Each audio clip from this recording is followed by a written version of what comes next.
कुणी कुणी कॉल केले त्याचे सीडीआर रिपोर्ट अंजली दमानिया यांनी बाहेर काढल्यानंतर मात्र सुषमा अंधारे या खूप खुश झाल्या आणि मग त्या दिवशीचं चित्र असं निर्माण झालं होतं की सुषमा अंधारे आणि अंजली दमानिया ज्या सामाजिक कार्यकर्ते आहेत आणि एक दुसऱ्या नेत्या आहे उद्धव ठाकरे गटाच्या, या दोन्ही महिला नेत्यांनी अशोक खरातचे प्रायव्हेट कॉल शोधून काढले.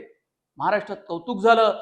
या संपूर्ण अशोक खरात प्रकरणाला एक वेगळी कलाटणी मिळेल असं वाटत होतं, कारण तो मोठा बॉम्बगोळा होता. याचं कारण असं की खूप मोठमोठ्या नेत्यांनी, राज्याचे माजी मुख्यमंत्री आणि एकनाथ शिंदे यांनी सुद्धा कॉल केले होते. आताचे विद्यमान उपमुख्यमंत्री यांनी कॉल केले. 17 रुपाली चाकणकरचे बरेच कॉल होते. याशिवाय त्यांच्या भगिनी प्रतिभा चाकूरकर त्यांचेही कॉल होते. चंद्रकांत पाटील, आशिष शेलारांचाही एक कॉल होता. सुनील तटकरे यांचे कॉल होते. आणि मग या भोंदू बाबासोबत ज्याचं लैंगिक शोषणामध्ये महिलांचा मोठा हात आहे आणि ज्याला पोलिसांनी अटक केली, एसआयटीने, ज्याचा तपास सुरू आहे, भलेही धीम्या गतीने का सुरू होईना, तो सुरू असल्याचं सुषमा अंधारे म्हणतायत. विरोधकांचा आरोप आहे. अशा व्यक्तीला या नेत्यांनी आणि काही लोकांनी कॉल का केले असावे? दीपक लोंढे, ज्याचे संबंध अत्यंत चांगले आहेत दीपक केसरकरांशी, ते राज्याचे माजी शिक्षण मंत्री आहेत, आणि याशिवाय ते अंधश्रद्धेला कसे बळी पडले हा एक मोठा संशोधनाचा विषय आहे, आणि ते शिंदे गटाचे मोठे कोकणातले नेते सुद्धा आहेत.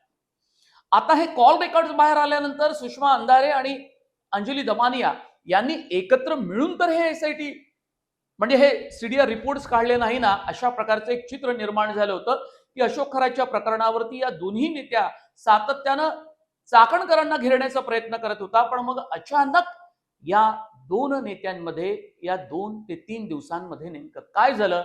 या दोन्ही नेत्यांमध्ये चांगलीच जुंपली आहे आणि त्यासाठी त्यांनी आज पत्रकार परिषदा वेगवेगळ्या स्वतंत्ररित्या घेतल्या.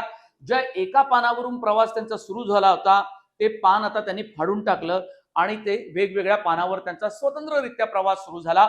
आणि मुळात अंजली दमानिया यांनी गोपनीयतेचा भंग केला, ब्रीच ऑफ प्रायव्हसीचा भंग केला, आणि मग त्यांची चौकशी झालीच पाहिजे. आणि त्यांच्या सीडीआर रिपोर्टवर माझे आक्षेप आहे, कारण ते सिलेक्टिव्ह असल्याचा आरोप केला. त्याला काउंटर केलं अंजली दमानिया यांनी. महाराष्ट्राच्या राजकारणात नेमकं काय चाललंय? या सीडीआर रिपोर्टचं तसंही काही होणार आहे का? आणि त्या सीडीआर रिपोर्टच्या द्वारे तपास होणार आहे का? हा खूप मोठा प्रश्न जनतेच्या मनात आहे.